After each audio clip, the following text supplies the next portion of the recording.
আজকের এই ভিডিওতে আমি আলোচনা করব নতুন ট্যাক্স স্ল্যাব 2026-27 নিয়ে, অর্থাৎ ফিনান্সিয়াল ইয়ার 2025-26 অ্যাসেসমেন্ট ইয়ার 2026-27 অনুযায়ী কার ইনকামে কত ট্যাক্স লাগবে।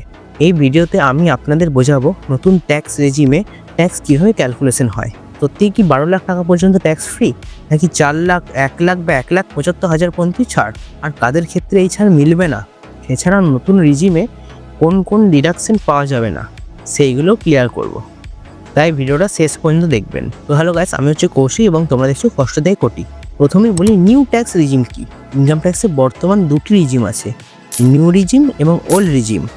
ফিনান্সিয়াল ইয়ার 2025-26 থেকে যেহেতু 12 লাখ টাকা পর্যন্ত ইনকাম ট্যাক্স ফ্রি ঘোষণা করা হয়েছে, তাই বেশিরভাগ মানুষই নিউ রিজিম বেছে নেবেন। আজ আমি প্রথমে নিউ রিজিমটাই আলোচনা করব। নিউ ট্যাক্স স্ল্যাব অর্থাৎ অ্যাসেসমেন্ট ইয়ার 2026-27 নিউ রিজিম অনুযায়ী 4 লাখ টাকা পর্যন্ত ইনকামে জিরো ট্যাক্স। এর পরপর ধাপে ধাপে ট্যাক্স স্ল্যাব শুরু হয়। অনেকেই কনফিউশন যে সরকার তো বলেছিল 12 লাখ পর্যন্ত ট্যাক্স ফ্রি, তাহলে আবার এই স্ল্যাব কেন? এই ভিডিওতে আমি পুরো হিসেবটা পরিষ্কার করব। একজন নন স্যালারিড ব্যক্তি ফিনান্সিয়াল ইয়ার 2025-26 13 লাখ টাকা পর্যন্ত ইনকাম করেছেন। এখন নিউ রিজিমে তার ট্যাক্স কীভাবে হিসেব হবে? প্রথম 4 লাখ টাকা পর্যন্ত জিরো ট্যাক্স, পরের 4 থেকে 8 লাখ টাকা পর্যন্ত স্ল্যাবে 5% অর্থাৎ 20,000 টাকা ট্যাক্স। এরপরে 8 থেকে 12 লাখ টাকা পর্যন্ত স্ল্যাবে 10% অর্থাৎ 40,000 টাকা ট্যাক্স, এবং এরপরে 12 থেকে 13 লাখ টাকা অর্থাৎ বাকি যে 1 লাখ টাকা রয়েছে তার উপর 15% মানে 15,000 টাকা ট্যাক্স। টোটাল ট্যাক্স হচ্ছে 75,000।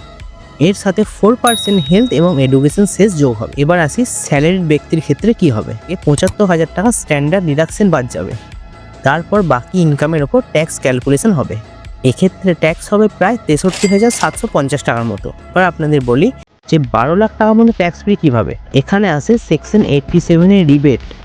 এই রিবেট অনুযায়ী 12 লাখ টাকা পর্যন্ত যত ট্যাক্স হয় তা পুরোপুরি মাফ, অর্থাৎ 12 লাখ টাকা পর্যন্ত ইনকামে যে 60,000 টাকা ট্যাক্স হয় সেটা সরকার নিজেই ছাড় দিয়ে দেয়। এবার আসি মার্জিনাল রিলিফ কি। যদি 12 লক্ষের একটু বেশি ইনকাম হয় তাহলে সরকার বলে যতটা ইনকাম বাড়বে ততটাই শুধু ট্যাক্স দিতে হবে, এই মার্জিনাল রিলিফ। তাহলে কার জন্য 12 লাখ টাকা পর্যন্ত ছাড়?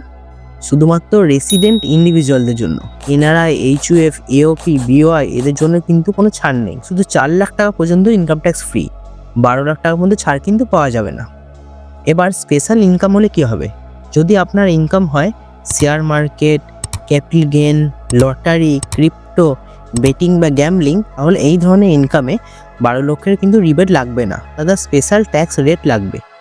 নিউ রিজিমে কোনো ডিডাকশন নেই। নিউ রিজিমে এইসব সুবিধা পাওয়া যায় না, যেমন হচ্ছে 80C, 80D, 80U, LIC, mediclaim, tuition fee, HRA, home loan interest, professional tax. শুধু 80CCD, 80CCH, 80JJAA কয়েকটা সীমিত ডিডাকশন আছে। এবার আপনাদের ওল্ড রিজিম সম্পর্কে কিছু বলে রাখি। ধরুন সাধারণ ব্যক্তি, তাদের ক্ষেত্রে 2.5 লাখ টাকা পর্যন্ত ট্যাক্স ফ্রি, কিন্তু সিনিয়র সিটিজেনদের ক্ষেত্রে 3 লাখ এবং সুপার সিনিয়র সিটিজেনদের ক্ষেত্রে 5 লাখ।